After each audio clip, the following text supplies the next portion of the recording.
Hello everybody, I hope you're well. Welcome to a new video.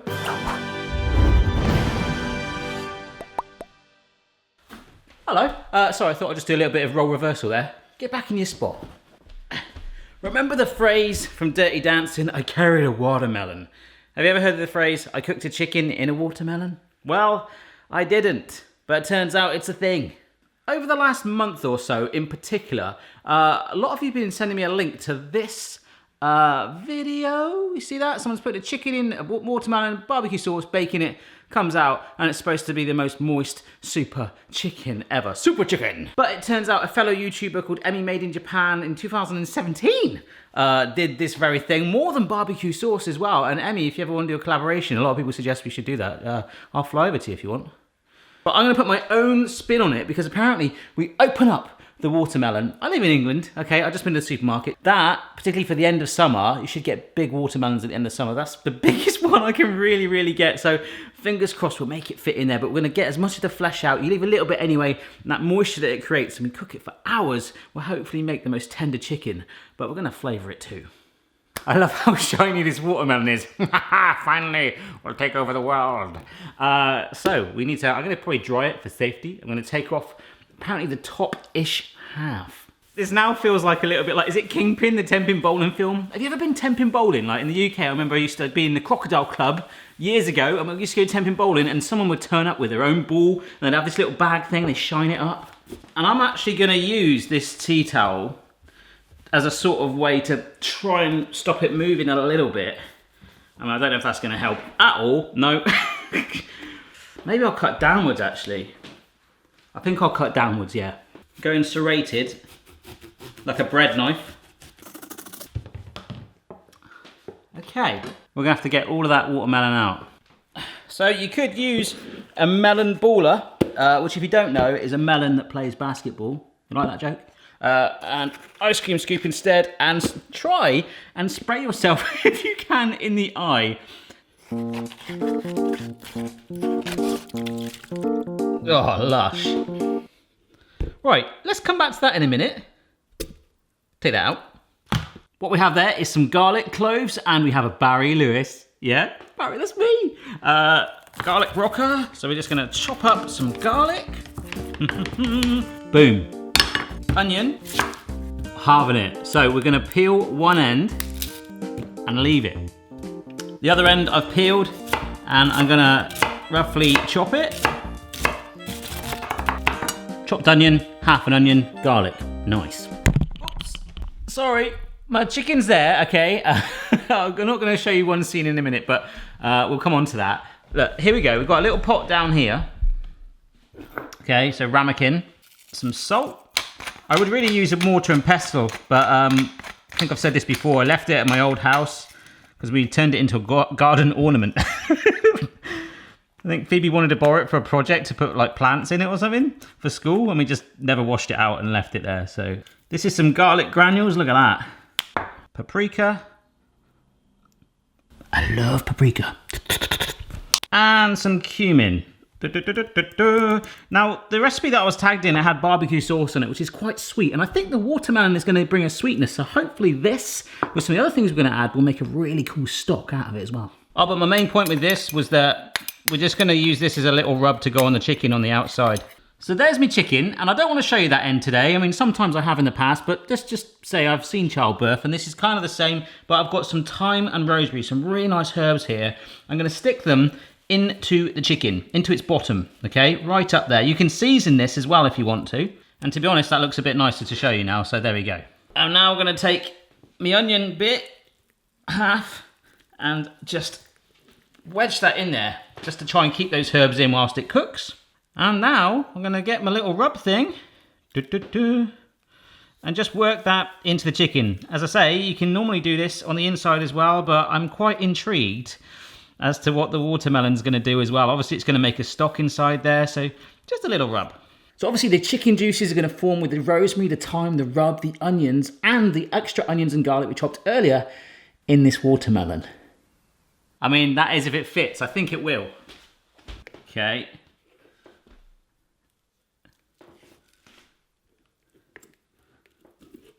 I'll put it in upside down. Right, Get in.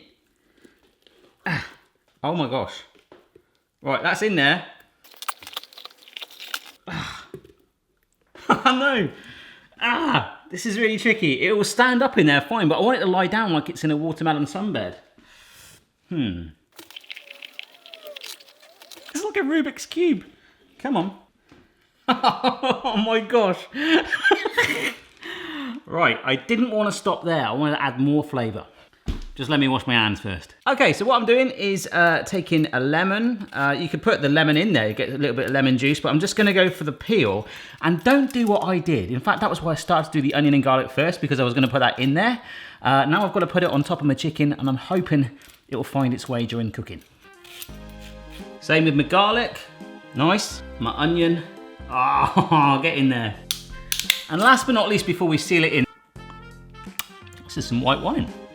And that's actually really nice. So I don't want to make it overly moist. I think a lot of it will come from the watermelon anyway.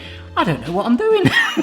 About a teaspoon, maybe slightly over that going in there, just because that'll add some amazing flavour, and the alcohol content will generally simmer off.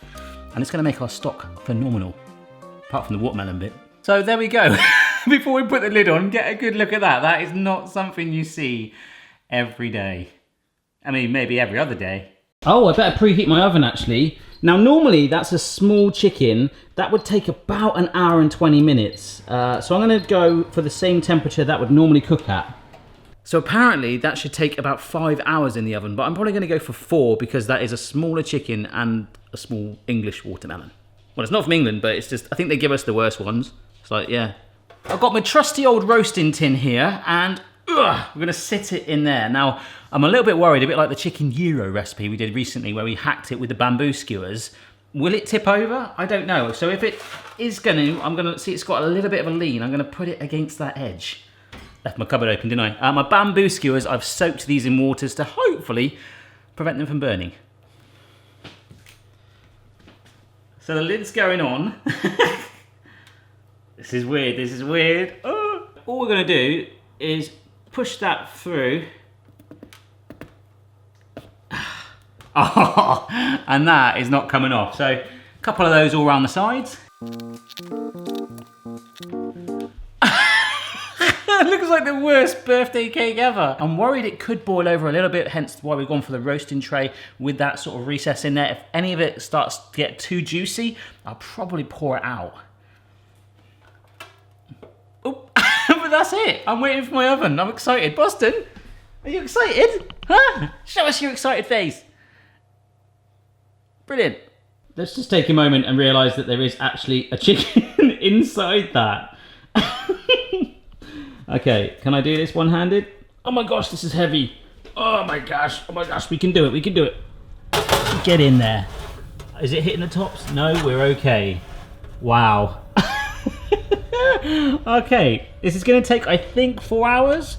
I'll let you know in about 2, or if there's any other crazy updates. Okay, so this is just under an hour in there.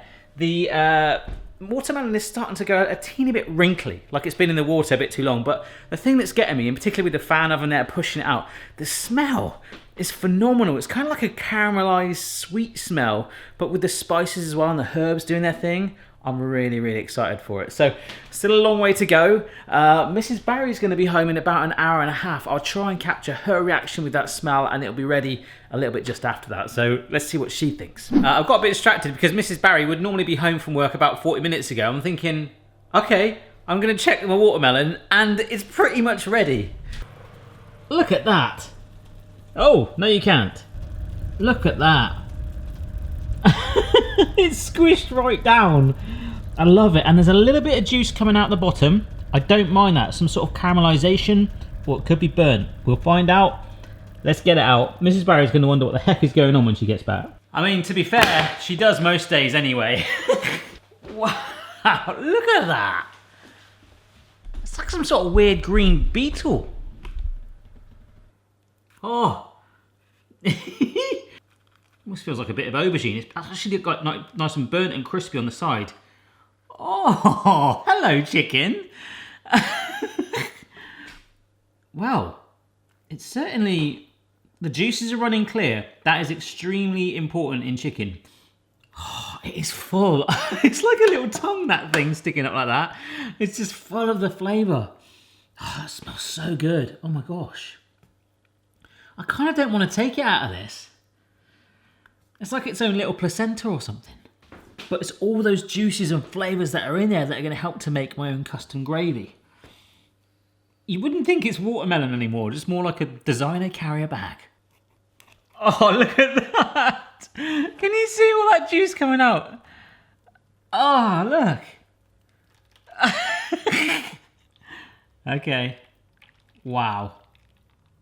I mean, I guess this is how you drain off watermelon chicken. Oh, it smells so good. Wow. So I'm going to let that drain. There you go, it's pretty good. Sit it down on here. Right way up, actually.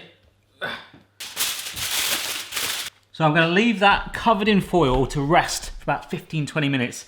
So we'll try and work on our gravy with this thing. I'm going to get rid of the watermelon skinny bit. I don't really want that. Nah. All this in here is watermelon juice. It's like a natural chicken stock with the juices and the fats, the onions, the herbs, the garlic, the wine. Oh, it does look like a little alligator going through my roasting tin. But it's all about in here. So I'm going to warm this up. It shouldn't take long to get hot anyway because it already is straight from the oven. I'm going to shake in some flour. About 2 tablespoons, okay? Just stir this through.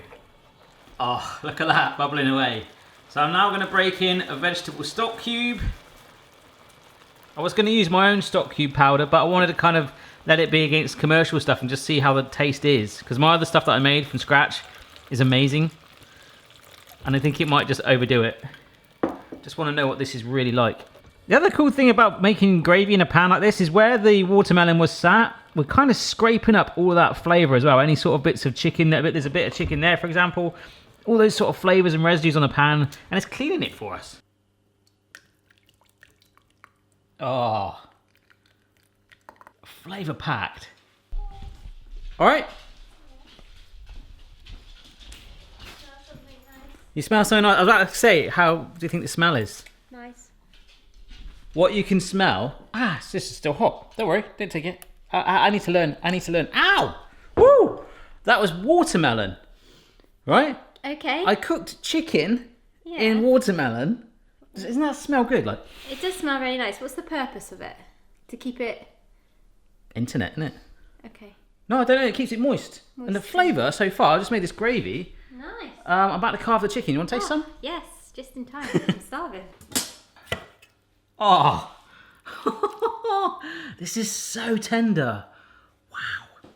Oh, I've just carved this chicken up. It is so tender. The smell is phenomenal. And I got all my herbs and my onions and that just hanging out as well. Let's pour some gravy on it and taste it. You want to try some, B?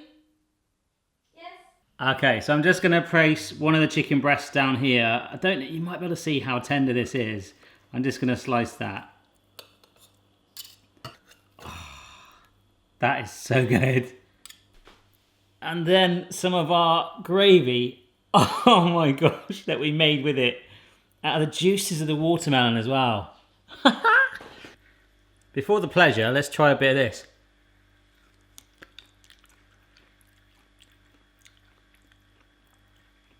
Tastes a bit like an aubergine. You taking the skin off? I am. Okay, Mrs. B's not a fan of the skin. It smells really herby. You can't tell that's watermelon, can you, from the smell? Oh, I've done that thing that waiters do when they come up to you. You enjoying your meal, sir? And you're like, every time. Oh. It's actually got it's got a taste to it. Well, I put loads of flavour and herbs in it. You cannot taste the watermelon at all. Because actually watermelon as a fruit is quite... You can, but you can taste something. It doesn't taste like chicken. It does. Everything tastes of chicken, Beck. When you eat frog's legs, it always tastes of chicken. What does it taste of them? I don't know. Maybe it's the gravy. For me, it's just a super succulent, moist chicken. Loads of herbs in there. We put some wine in there, a bit of stock as well with the stock cubes and garlic and onion. Nice. I love it. I like it. I really like that. So Very nice. Well yeah, done. it's kind of like beer can chicken turned up to 12. You ever tried the beer can chicken? That was years ago. Yeah. What do you mean turn up to 12?